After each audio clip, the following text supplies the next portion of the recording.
વસ્તુ મૂકીને ફિલ્મ રમવા બેઠા. આ લેસન આપવા વાળા છે ને નિશાળમાં, એ કઈ કાળો કહે છે, એ બાળકે ઘરે આવીને જે કરવાનું છે એ ગૃહ કાર્ય બીજું છે. શાળામાં જ એના ભાગનું કામ પૂરું કરી દેવું છે.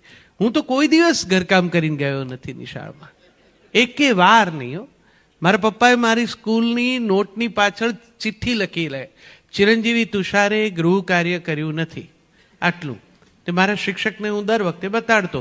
પછી તે એમણે મને કહી દીધેલું કે હવે કોઈક વાર લેસન લાવો ત્યારે લેસન બતાડજો. પપ્પાએ તારીખ નહીં નાખેલી, કારણ કે એમને ખ્યાલ જ હતો કે આ કોઈ એક તિથિ માટેનું નથી, આ કાયમ માટેની વ્યવસ્થા છે.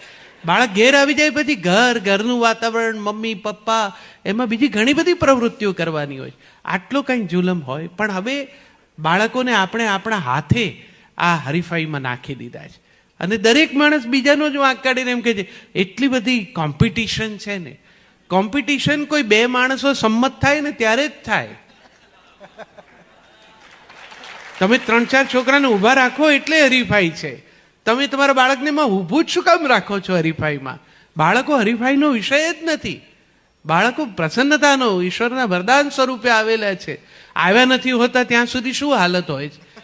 કેટલા મંદિરોએ જઈને માથા નમાવીએ છીએ, ત્યારે આવે છે. અને આવ્યા પછી એમની સાથે શું કરીએ છીએ આપણે? 2.5 વર્ષના છોકરાને નિશાળમાં મૂકવા માટે રાતથી સ્કૂલોની બહાર લાઈનો લગાડનારા મા બાપો છે, જેમના ડ્રાઈવરો ને મહારાજો ને ચોકીદારો જઈને ફોર્મ લઈને લેવા માટે ઊભા રહી જાય, અને પછી ફોર્મ ભરીને ગમે તે રીતે પણ બાળકને એડમિશન આપે.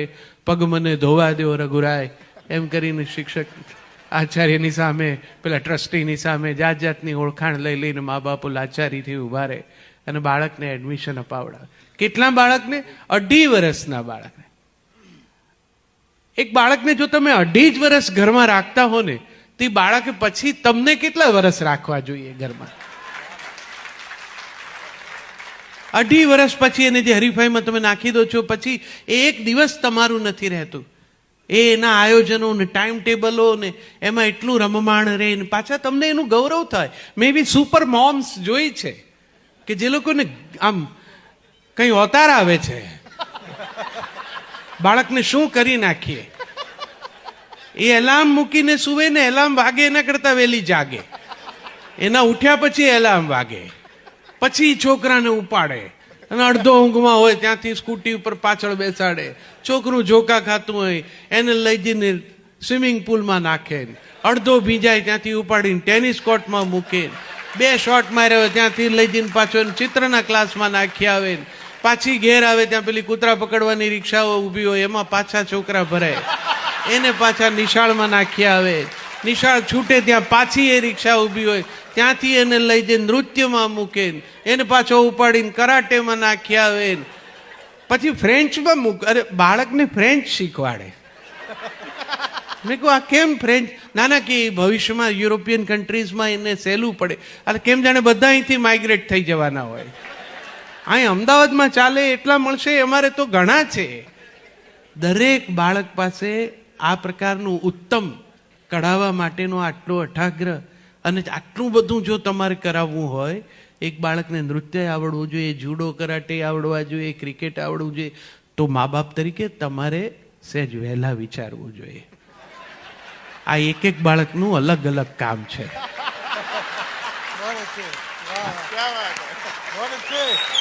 આ એકનું નથી.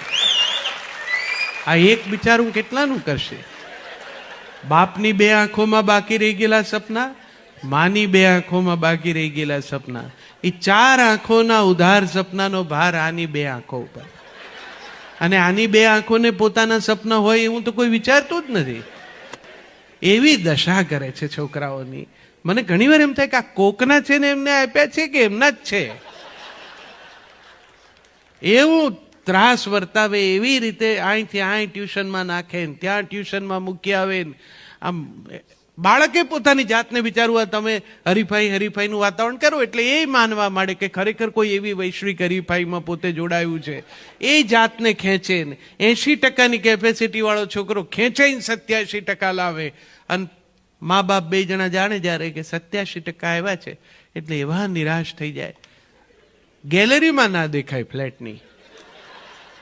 એમને ચિંતા હોય કોક પૂછશે તો, અને પૂછનારા પાછા રાહ જોઈને બેઠા હોય.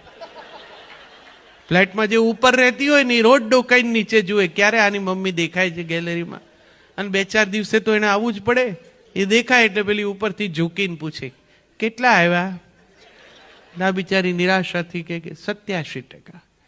એમ 87? તો કાંઈ નહીં થાય. અરે બેન, તું ઉપલા માળે રહે છે, ઉપર વાળી નથી. આનું ભવિષ્ય તું બાકી લઈશ. અને આ 2 મા બાપ 80 માંથી 87 સુધી જાતને ખેંચીને જે બાળક લાવ્યું છે એ બાળકને માટે ચહેરા પર પ્રસન્નતાનો એક પણ ભાવ ન દેખાડે એવા આ 2 મા બાપ કેટલીક વાર એવા હોય છે કે જે બેના ભેગા 87 નથી આવ્યા હોતા. આ દશા છે. આપણા સંતાનો સાથેનો આપણો સંબંધ કેવો છે, પછી એમણે આપણી સાથે કેવો રાખવો જોઈએ. સેજ જાગૃત થાવ. ક્યાંય હરીફાઈ છે જ નહીં.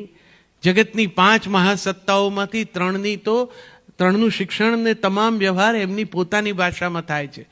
તમે તો અહીંયા એક ત્રીજી ઉધારની ભાષા લીધી છે. મધર ટંગને બદલે આ અધર ટંગનું ગાંઠ પણ છે. અને એમાં બાળકને ભણાવવાનો. બાળક ઘેર એક ભાષા સાંભળે છે, બહાર કમ્પાઉન્ડમાં બીજી ભાષા સાંભળે છે, શાળામાં ત્રીજી સાંભળે છે. એટલે વિચારે છે અને ટ્રાન્સલેટ કરીને એક્સપ્રેસ કરે છે. એટલે એટલું બધું ડુપ્લિકેશન અને એવી લેબર એના મનમાં થાય છે કે ગૂંચવાઈ જાય છે. આ શિક્ષણની પદ્ધતિ આવી ન હોય. બાળકોનું શિક્ષણ, પ્રાથમિક શિક્ષણ 7 ધોરણ સુધી તો માતૃભાષામાં જ હોવું જોઈએ. એનાથી બાળકનો સર્વાંગી વિકાસ થાય. હું ભાષા વિજ્ઞાનનો વિદ્યાર્થી છું એટલે વિશ્વાસથી કહું છું કે કોઈ એક ભાષા આવડે તો પછી જગતની કોઈ પણ ભાષા આવડે. તમારું બાળક અહીંયા જન્મ્યું છે એટલે ગુજરાતી આવડે છે. એ દક્ષિણમાં જન્મ્યું હોત તો મલયાલમ જાણતું હોત, ફ્રાન્સમાં જન્મ્યું હોત તો ફ્રેન્ચ પણ જાણતું હોત. તમે જ્યાં જાઓ ત્યાંની ભાષા તમને આવડી જાય. તમારા અભણ બા હોય છે એ અમેરિકામાં ઉતરે છે ને ત્યારે પેલી ઇમિગ્રેશન વાળા જોડે જે રીતે ધડ કરે છે ઇંગ્લિશમાં, અને